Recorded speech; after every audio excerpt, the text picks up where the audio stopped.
కూడదండి ప్రాచీన వ్యవహారమే చెబుతున్నాడు. ఇవాడు ఏం చోట్ల మనం ప్రతిదానికి పంపిస్తున్నాం అంతే. ఇక్కడ అదో క్లాసు ఇదో క్లాసు, మొత్తం క్లాసు పీకారు అందరూ కలిసి. ఇక్కడ ఎందుకు జరుగుతున్నాయి దేశంలో వ్యవహారాలు? తల్లిదండ్రులు అశ్రద్ధ చేస్తున్నారు ఖచ్చితంగా. ఇంట్రెస్ట్ అండి, ఇంట్రెస్టేనమ్మా. తర్వాత నీకు జరిగిన ఇంట్రెస్ట్ ఉండదు, ఇంకా అశాంతి. ఇంట్రెస్ట్ ఉండదు, నీకు ఇంట్రెస్ట్ కనిపిస్తుంది. ఆ ఇంట్రెస్ట్కి ముసలైన ఎవడు లేడా? డ్యాన్స్ నేర్పేవాడు, ఈ జిమ్ నేర్పేవాడు ముసలాడు 60 ఏళ్ళ వాడు ఎవడు లేడా? 20 ఏళ్ళ అమ్మాయిని 60 ఏళ్ళ వాడి దగ్గరికి పంపండి. 25 ఏళ్ళ వాడి దగ్గరికి ఎలా పంపిస్తారండి? వాడు ఏమైనా వశిష్ఠ మహర్షి, ఈవిడేమైనా అరుంధత? ఇక్కడ ఇలాంటి పనులన్నీ మనం చేసి కోచింగ్ పేరు మీద డబ్బులు తగలబెట్టేసి తర్వాత అనుకోకుండా ఏం జరగలేదు, అనుకోబట్టే జరిగింది. నువ్వు అనుకోలేదు, వాళ్ళు అనుకున్నారు. మానవ సహజమైన స్పందనలు, భావోద్వేగాలు గమనించాలండి. 16 ఏళ్ళ అబ్బాయిని పక్కన కూర్చోబెట్టి కో ఎడ్యుకేషన్ అనే పేరు మీద నువ్వు ఎంపీసీ చెప్పినా, బైపీసీ చెప్పినా, సిఈసీ చెప్పినా వాళ్ళు చేయాల్సిందే, వాళ్ళు చేస్తారు. ఆ వయసు కో ఎడ్యుకేషన్ తప్పొస్తుంది. పూర్వం మహిళల కాలేజీలు ఉండేవి ప్రత్యేకంగా, అక్కడ చదువుకునేవారు గొడవ ఉండదు. అబ్బాయిల కాలేజీలు వేరే ఉండేవి. ఇప్పుడు లేదంటే మొత్తం కలిపారు. ఇక్కడ వీరు కో అన్నారు, వారు ఒక్కో అన్నారు, ఇద్దరు కలిపి ఒక్కరో కో అన్నారు. జరుగుతున్నాయండి. ఎందుకు జరుగుతున్నాయండి? మహిళల కాలేజీకి ఎందుకు పంపమని మేము అందుకే పంపించడం. మహిళల కాలేజీని పెడతారు, 3 మంది పెడతారు. ఇక్కడ పంపచ్చు, చదువు కావాలి కదా మనకి. ఈ ఎదవ గొడవలు దేనికండి? నిండు వయస్సులో ఉన్నవాడు అక్కడ ఉన్నాక వాడు వశిష్ఠ మహర్షులాగా జపం చేసుకుంటూ కూర్చుంటాడు. పక్కన అందమైన అమ్మాయి కనపడుతుంటే వాడు చదవడు, దాన్ని చదవడు. అందరూ ఇలా ఉండకపోవచ్చు, కానీ జరుగుతున్నాయా లేదా? ఎన్ని గొడవలు అవుతున్నాయి. మనం ఎంత అజ్ఞానం అంటే, మేము మంచి రెసిడెన్షియల్ స్కూల్లో చేర్పించామండి, వాళ్ళు అన్ని జాగ్రత్తలు తీసుకుంటారు. ఏం తీసుకుంటారమ్మా? 2 పిల్లలకి మీరు తీసుకోలేరా? 200 మందికి వారు తీసుకుంటారా? మీ అజ్ఞానానికి నమస్కారం.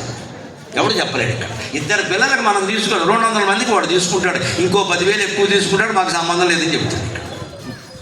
దీని నుంచి బయటపడాలంటే ఇటువంటి ఉదాహరణలే ఉండాలి. మనం జాగ్రత్త తీసుకోవాల్సిందే. 2 పిల్లలకి తల్లిదండ్రులే తీసుకోకపోతే బయట వాళ్ళు, ప్రభుత్వము ఎక్కడి నుంచి తీసుకుంటారండి? అందుకని ఆయనకి శాపం వరమైంది. ఎందుకైంది?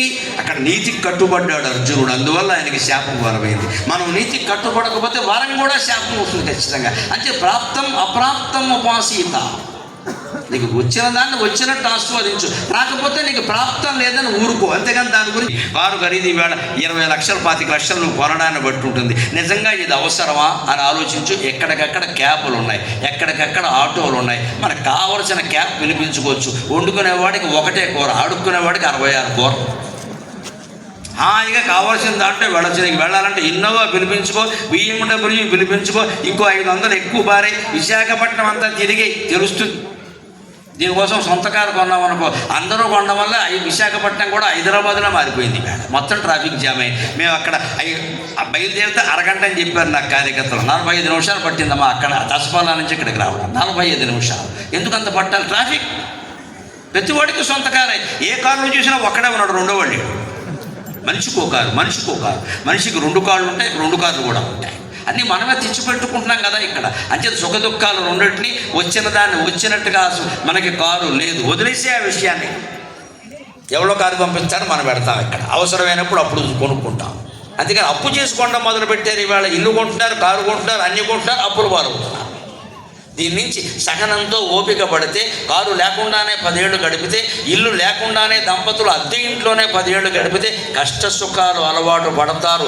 సహనం బాగా పెరుగుతుంది. ప్రతి వాళ్ళకి సొంత ఇల్లు ఉండాల్సిన అవసరం లేదు, అద్దె ఇంట్లోనే ఉండాలి ఖచ్చితంగా.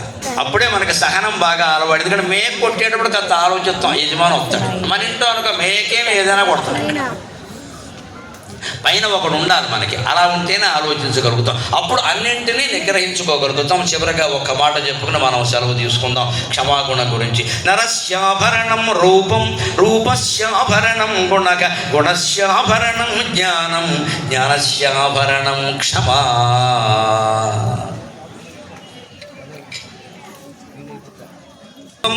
మనిషికి ముందు ఆభరణం ఏమిటో తెలుసా? మన సంస్కృతి గొప్పదనం చూడండి. భౌతిక విషయాలను కూడా కాదనలేదు, అందం ఆభరణం అన్న. మగాళ్ళకైనా ఆడాళ్ళకైనా అందం ఆభరణమేనమ్మా. చూడగానే మంచి వస్త్రధారణ చేసి మనం ఉన్నంతలో బాగానే ఉంటే చూసిన వాళ్ళు ఏమనుకుంటారు, బాగానే ఉన్నారు అనుకుంటారు కదా, చాలు. నరస్యాభరణము రూపం. మనిషిలో ముందు వెంటనే చూడగానే ఆకట్టుకునేది రూపమే కదా. ఆ రూపాన్ని మనం కాపాడుకోవాలి. ఆ రూపం కోసం అపురూపమైన 26 డబ్బాలు 36 సీసాలు పెట్టాలి. అంత సీన్ లేదు ఈ రూపానికి. ఉన్న దాంట్లో శుభ్రంగా స్నానం చేయి, మొహం కడుక్కో, హాయిగా పొట్టెట్టుకో, చాలు, అయిపోయింది. తల దూకో, బయటకు వచ్చి అయిపోయింది. ఇంకా మళ్ళీ మన జుట్టు అప్పుడే నెరిసిపోయిందని ఎవరైనా అనుకుంటారేమో అని రంగేస్తే ఇదో వ్యాధి. ఇక్కడ వేసావు, 2 రోజులు వేసావు, 3 రోజులు వేసావు, తర్వాత ఏమైంది, ఏదో బద్దకించి వేయడం మానేసావు, మొత్తం ఇంకా జుట్టు మిగిలింది కూడా నెరిసిపోయింది.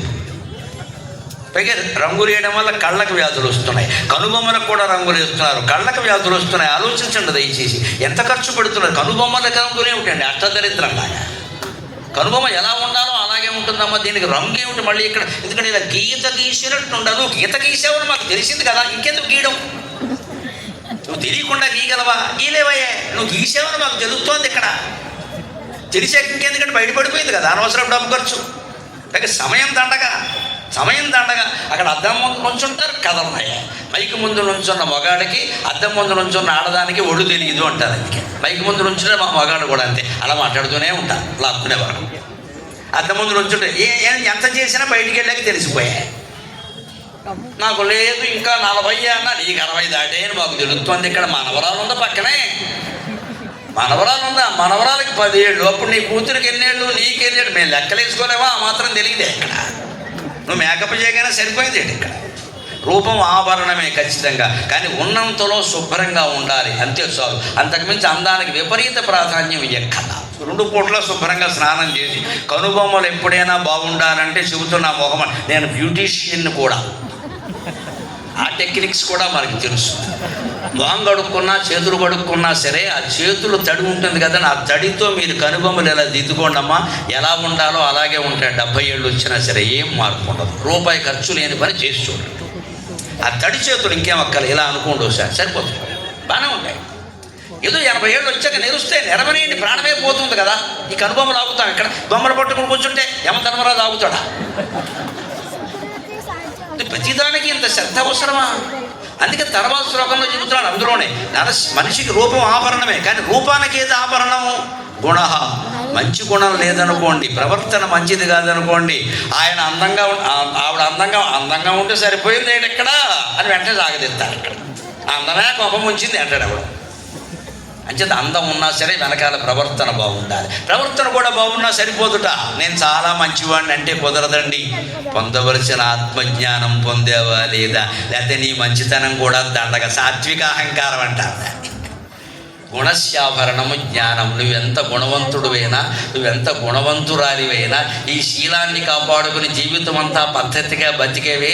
ఈ పద్ధతి అంతా ఎందుకంటే నేనెవరు ఎక్కడ మొదలు పెట్టామో దాంతోనే ముగిస్తున్నావు. నేనెవరు ఇంత శరీరంలో నేను అనేది ఎక్కడుంది? అది పట్టుకోకపోతే జీవితం మొత్తం వృధా అయిపోయినట్టే. నరస్యాభరణము రూపం, రూపస్యాభరణం గుణ, గుణస్యాభరణము జ్ఞానం. జ్ఞానం ఉండగానే సరిపోదండి. జ్ఞానస్యాభరణము క్షమ. జ్ఞానం ఉందంటే ఓర్పు ఉండాలి, ఓపిక ఉండాలి, అన్నింటికీ తట్టుకోవాలి. ఊరికే రంకెలేస్తే ఉపయోగం లేదు. అనుకున్నవన్నీ జరగవు, ఏవో లోపాలు జరుగుతూనే ఉంటాయి. మంచి ఉంటే మైకులో చెప్పాలి, చెడు ఉంటే చెవులో చెప్పాలి, అయిపోయాయి. పిలిచి చెబితే అయిపోయేవాడు సాధించుకుంటారు. ఎంత జ్ఞానం ఉన్నా, ఎంత పండితులమైనా, ఎంత మేధావులమైనా కాస్త ఓపిక, ఆ సహనం అనేది ఉండాలి. ఆ సహనమే శ్రీరామ రక్ష. అటువంటి సహనాన్ని మీకు కలిగించడానికి, మీ పిల్లలకి కలిగించడానికి, భవిష్యత్ తరాన్ని సహనం పేరు మీద శ్రీరామ రక్షగా కాపాడడానికి నా ఈ ప్రసంగం ఏమాత్రం ఉపయోగపడినా నేను ధన్యుణ్ణి. నాకు ఈ 4 మాటలు నేర్పిన మా అమ్మ ధన్యురాలు. స్వస్తి.